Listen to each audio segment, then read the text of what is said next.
Hey, it's me again. All right, more in the tenant screening series. We're going to talk about credit right now. Some places, this is the minimal or the most you check is someone's credit. And if you're really paying attention, their credit is like the Bible about this person. In many cases, it'll tell you everything you need to know. So be wary if it is a person that only has 1 or 2 lines of credit, they haven't had them that long, and they're completely maxed out. This is going to tell you this person is probably awful with budgeting their money and being responsible.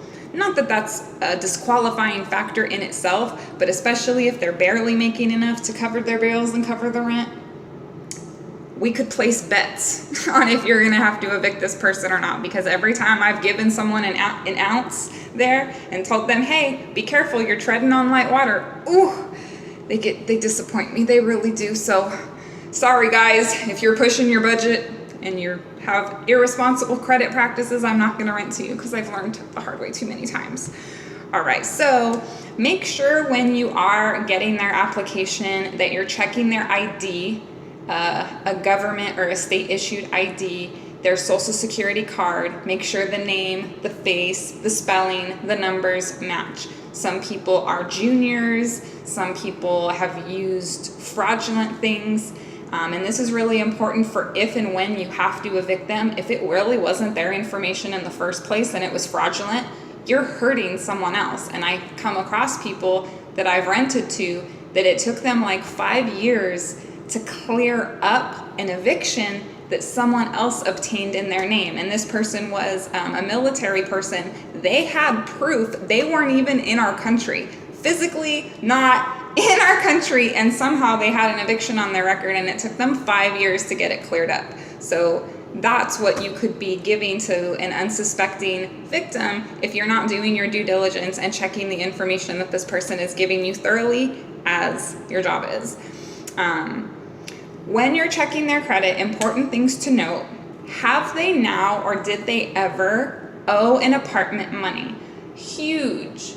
Okay, maybe I got in on a $99 deposit special and I did $300 worth of damage in this apartment.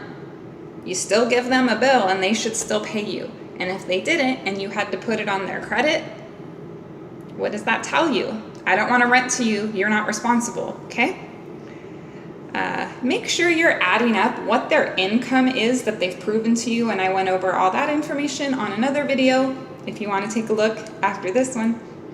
So add up their bills that's posting to their credit that you should have a part in your application that asks them to list their expenses, and make sure their income minus the rent and the bills is a positive number.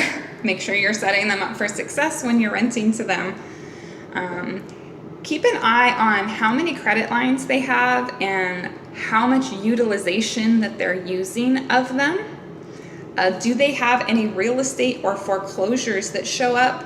I've worked for places before that wouldn't rent to you if you had a foreclosure within the last 48 months or whatever the criteria is. It's fine. Just make sure you guys have it written down somewhere to back you up. Make sure it's consistent. As long as you're treating everyone the same, you probably won't have a housing violation. But if you had that criteria written down and someone did complain against you, you could just pull out that little paper and be like, no, this is my criteria. It'll make it go away so much faster, I promise.